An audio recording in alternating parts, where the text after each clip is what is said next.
Infrastructure Minister pleased with the progress of work on the Molinaire land slippage project. We'll have details to this story and more in the national report. Prepare for hurricane. Prepare for hurricane. Make sure you have your radio and your batteries too. Waterproof flashlight candles will do thin stuff. Garbage bag, first aid kit. Come on, people, make sure you have it. Clean water in a container and a hurricane plan. Hear me no man. Hurricane damage is beyond your control. Surviving the aftermath is up to you. Have a hurricane plan. It can save your life and your family too. Prepare for hurricane. Your hair, prepare for hurricane. With the details to the news for Wednesday, November 30th, 2022, I am Abigail McIntyre.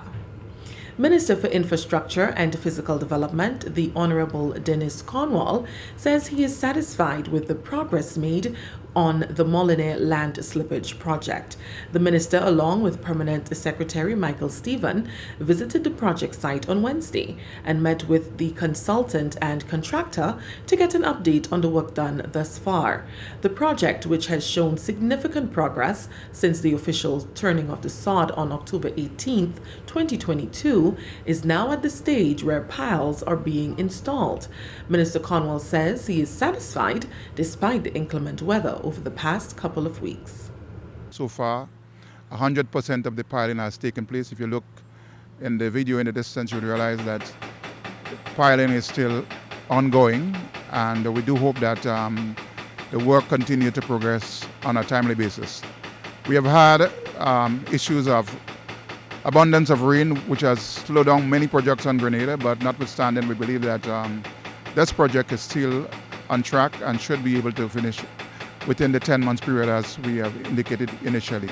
Minister Cornwall also used the opportunity to remind residents of Molinaire and surrounding areas on the dangers of using the project site as an avenue to get from one point to the other. As the work progresses, it is becoming more and more risky for them to traverse this area. In my initial meeting, I did tell you that there would be challenges, there would be need for patience. And we do not want you to continue traversing this area. It's dangerous for your own good. So I'm pleading again to do not attempt to pass while work is going on. The contractor would stop for a very short period to allow them to basically get into the January month. Notwithstanding, it's not a sightseeing scenario. We're asking you to refrain from crossing the area because the site is still very unstable and anything could happen there.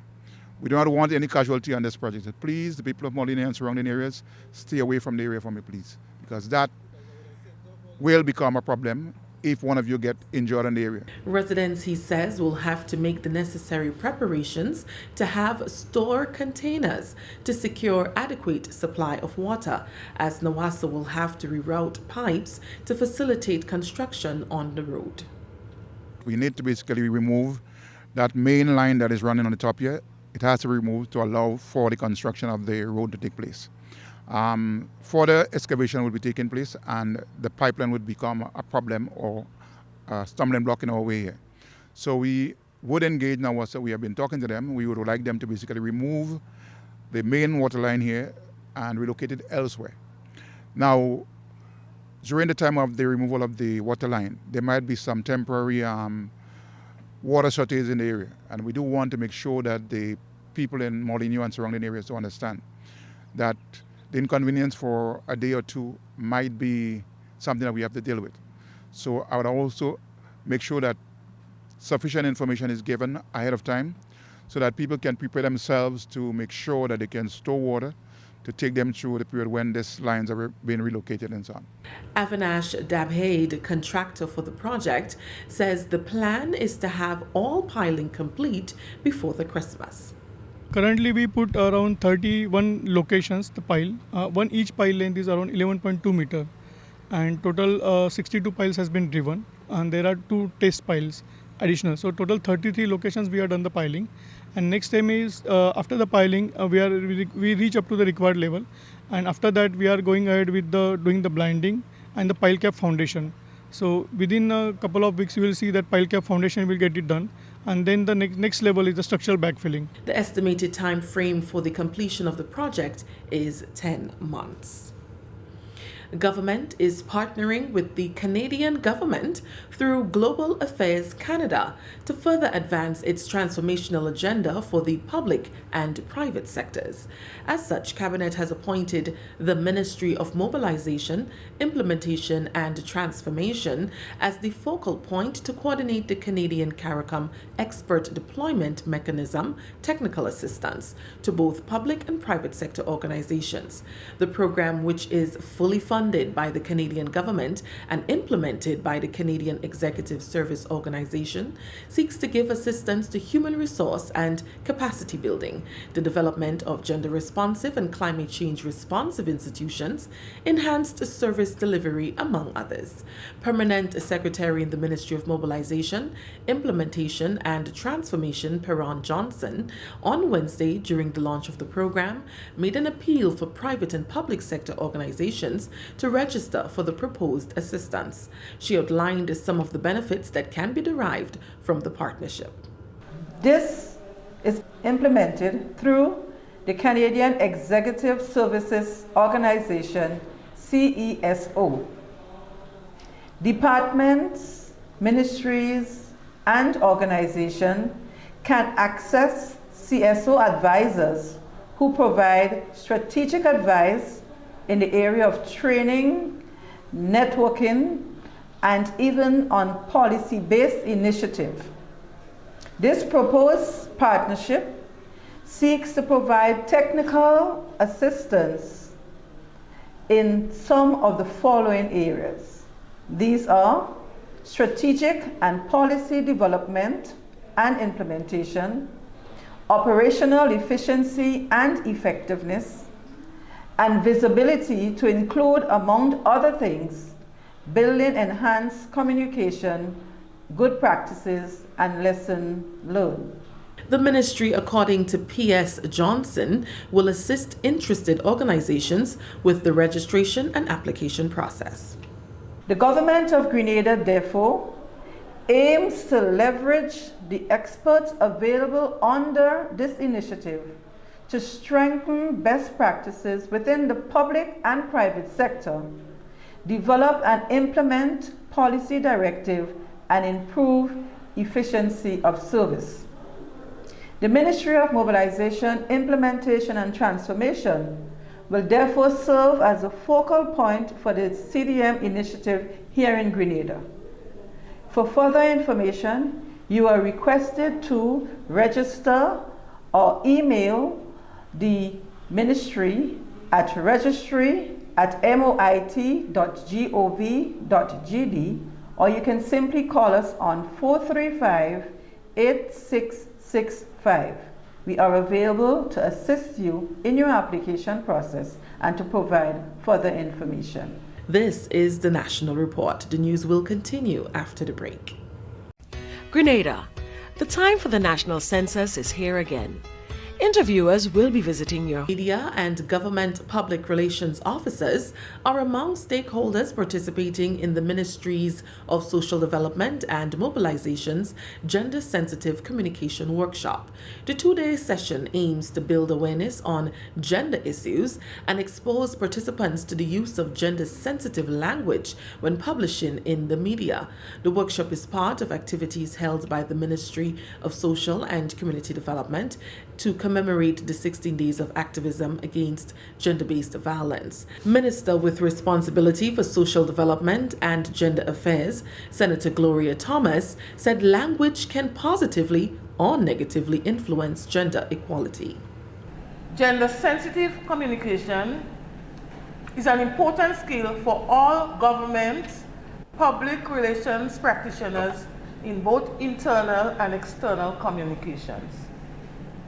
Whether writing a social media post or disseminating news release, speaking at an event, or interacting with journalists or the public. It is essential to be aware of the way in which language can enforce or subvert gender equality. This gender responsive communication training is intended to provide the skill and techniques for communication practitioners to analyze and present facts, issues, and data from a gendered perspective. President of the Local Media Workers Association, Gerard Joseph, described the workshop as timely and significant toward improving effective communication. He encouraged his colleagues to make the best use of the opportunity. The Media Workers Association of Grenada believes such a workshop is vital for members of the media who interact directly or indirectly, whether radio, TV, newspaper, online or social media, to take the sensitivity of gender when communicating with the wider public. It is the hope of the Media Workers Association of Grenada that such a workshop is not a one-off, but to include more and directly engage with those personalities who interact daily with ordinary Grenadians. The impact of such a workshop will be far-reaching, and we encourage all participants, whether within the media or otherwise, to truly implement the knowledge gained and share with their peers. The workshop will conclude on a Thursday, December 1st, 2022. Finally in the news, Permanent Secretary with responsibility for the Ministry of Tourism and the Creative Economy, Kim Frederick, says if Grenada wants to realize transformation within the tourism sector, it must involve the youth in the strategic planning process. Her remarks were made at the 2022 Secondary School Tourism Essay Competition Award Ceremony on Wednesday, which formed a part of activities to commemorate Tourism Awareness Month in November. The competition was held under the theme Rethinking Grenada's Tourism and targeted Forms 1 to 3 students. According to P.S. Frederick, tourism is a major contributor to foreign exchange in Grenada, and as the country moves forward with its transformational agenda, there must also be a change in the long-term vision for the sector. If we were to consider a medium-term perspective, the question is, what should the tourism sector look like in the next 3 years? Now, that question cannot be answered by the staff of the Department of Tourism. We need the input of all stakeholders to shape the tourism sector. This includes our young people that represent a large percentage of the population. For example, young persons between the ages of 15 to 34 represent 31.7% of the overall population.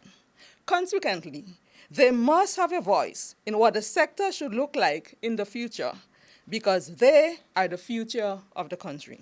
A total of 14 essays were submitted from 4 secondary schools, namely the Presentation Brothers College, St. Joseph's Convent St. George, St. Andrew's Anglican Secondary School, and Beacon High. SAS students Keon Smart and Peaches Ashton secured the first and third positions respectively, and PBC's Aravinda Bishop placed second. We are hopeful that there would be greater participation in the coming years, to the point that we would receive at least one entry from every secondary school in Grenada. Nonetheless, we are pleased that our young people are showing great interest in the development of the country. It must be noted that as a ministry, we do not see this activity as just an essay writing contest. It is a lot more than that. To write essay, they have to do research, which would enhance that skill, which they would use later on during their school life and may also use in their future work life. It may also encourage them to pursue a career path in the sector, and more so, be employed in one of the areas mentioned before, such as ecotourism or rural and agro-tourism. District Education Officer Ms. Leolyn Christopher commended the winners and encouraged them to use the competition as a catalyst to continue composing. The topic, Rethinking Grenada's Tourism, pushed our students to critically think and analyze ways and means by which this very important industry can be improved. I am certain that it forced them to conceptualize how they, as individuals, can contribute towards this thrust. The content, which includes relevance to the theme, originality, comprehensiveness, and insight. Organization, which includes clarity of thoughts, creativity, unity, and consistency. And mechanics, which include punctuation, spelling, capitalization, and grammar, all aptly served to challenge the students. Students, everyone could not have emerged in the first 3 places, but this activity will serve as a notable experience for you and should be used as a catalyst to continue practicing your writing skills. The students had 8 categories to choose from, including ecotourism services, health and sports tourism, community tourism, adventure tourism, and rural and agro-tourism. That story brings us to the end of the National Report for today, Wednesday, 30th November 2022. Recapping the top story, Infrastructure Minister pleased with progress of work on the Molyneux Land Slippage Project. On behalf of the entire news team here at the Government Information Service, I am Abigail McIntyre. Thank you for joining us.